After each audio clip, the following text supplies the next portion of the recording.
Retrocedí de inmediato, con la sensación de que si me quedaba un segundo más, algo o alguien intentaría abrir.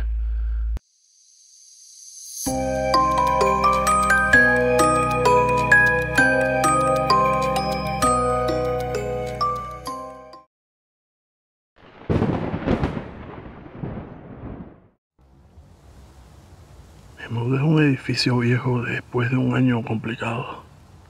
Había perdido mi trabajo y mi relación había terminado de manera abrupta. Vivir con mis padres ya no era una opción. Necesitaba independencia, un lugar mío donde sentir que podía reconstruir mi vida. Encontré aquel apartamento antiguo en un barrio tranquilo, con buena iluminación y un alquiler asequible. Parecía perfecto.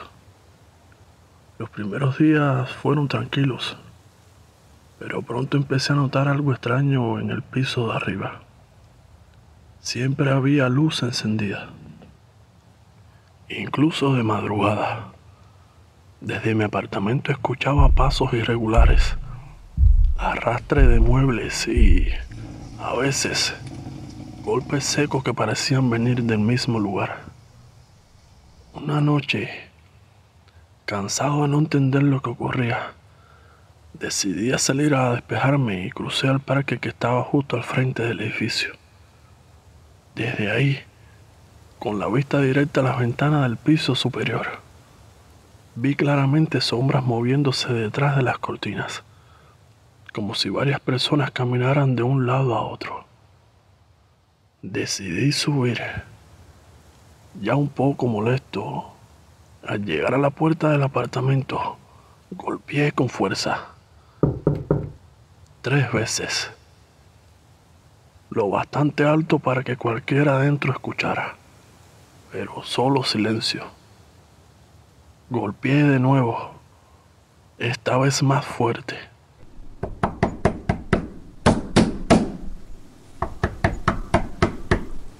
Nada. Me acerqué a la mirilla y entonces me quedé helado. El interior estaba completamente vacío. No había muebles, ni cortinas, ni rastro de que alguien viviera allí.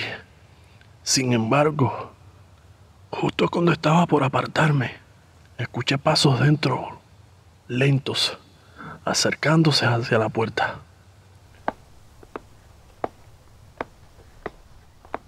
Retrocedí de inmediato, con la sensación de que si me quedaba un segundo más, algo o alguien intentaría abrir.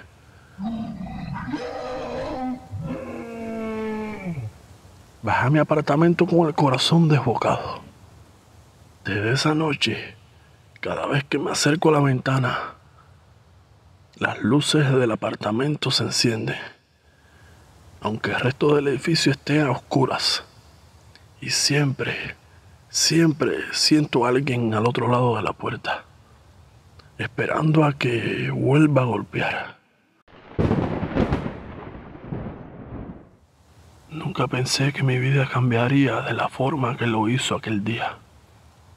Pero todo empezó, como tantas cosas, con una pelea.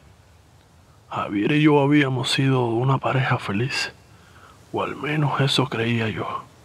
Llevábamos años juntos, compartiendo casi todo. Los buenos momentos, los malos, las pequeñas peleas, las reconciliaciones. Pero esa tarde algo cambió. Era un viernes, una de esas tardes nubladas que parecían arrastrar consigo una sensación de pesadez. Habíamos discutido, como muchas veces antes, pero esta vez fue diferente. La conversación se volvió más fría, más hiriente. Él me dijo cosas que me dolieron y yo respondí con palabras que sabía que no debía decir. Fue una de esas discusiones que no llevan a nada, pero que dejan heridas profundas. Salí de la casa sin pensar. No quería quedarme ahí, rodeada de palabras no dichas y resentimientos. Tomé el coche sin mirar atrás, con la furia cegándome. El camino era largo y la lluvia empezó a caer con fuerzas. Lo único que quería era alejarme, perderme en la noche.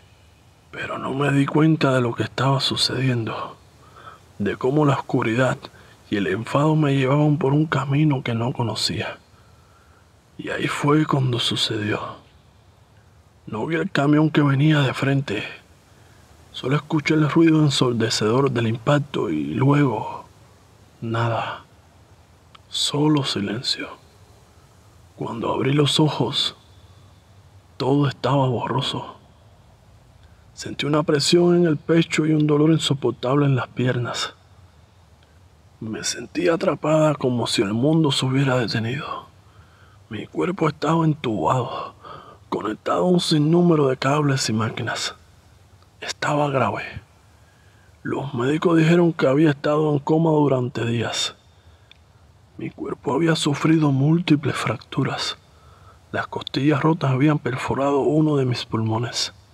Una pierna estaba fracturada en 3 partes. Y mi columna cervical había sufrido una lesión grave. El daño interno era extenso. Y aunque no me dijeron de inmediato, las probabilidades de sobrevivir eran mínimas. Fue entonces cuando empecé a darme cuenta de algo muy extraño. Cuando desperté, no entendía nada. Estaba en una habitación blanca con una luz fría y constante que me cegaba. No podía moverme bien. Tenía el cuerpo entumecido y los tubos por todas partes. Apenas podía hablar, solo susurrar. Pero lo que más me impactó fue lo que sentí y lo que empecé a ver. Al principio, era solo una sensación, una presencia, una presión en el aire.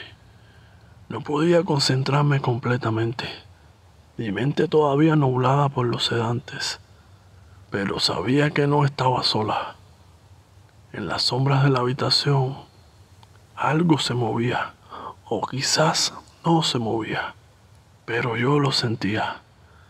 Siempre en las esquinas, siempre en el fondo de mi visión, como si alguien estuviera esperando. Al principio pensé que eran alucinaciones, causadas por la fiebre o la confusión, pero con el paso de los días, no podía ignorarlas. Eran figuras oscuras, sin rostros, que se paraban inmóviles en las esquinas de la habitación. Unas veces parecían más cercanas, otras más lejanas, pero siempre estaban ahí, vigilando. No decían nada, no hacían nada, solo me observaban. Javier venía todos los días a verme, preocupado por mi estado. Pero yo no podía decirle lo que estaba pasando. ¿Cómo explicarle que sentía que había algo en la habitación, que me estaba observando? No quería que pensara que había perdido la razón. Las sombras, sin embargo, no me dejaban tranquila. A veces sentía que estaban más cerca, otras veces parecían estar alejándose un poco, como si temieran que pudiera verlas completamente. Me era imposible decir si estaban esperando a que me fuera, o simplemente estaban ahí para vigilarme. Cada vez que despertaba, sentía sus presencias aún más fuertes. Una noche, cuando Javier se fue a descansar, sentí una fría presión en el aire. Entonces lo vi. Uno de ellos se acercó. No tenía rostro, pero lo sentí cerca, como si estuviera justo a mi lado, observando, esperando. Era como si estuviera esperando a que algo ocurriera, que yo dejara de luchar, que me entregara. La presencia era tan abrumadora que sentí que me helaba por dentro. No podía respirar bien.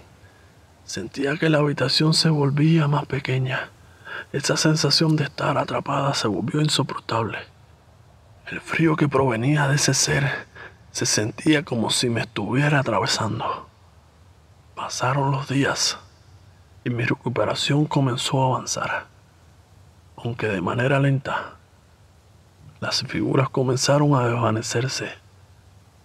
De repente, ya no estaba tan consciente de su presencia, pero aún así, sentía algo en el aire, como si no se hubieran ido completamente.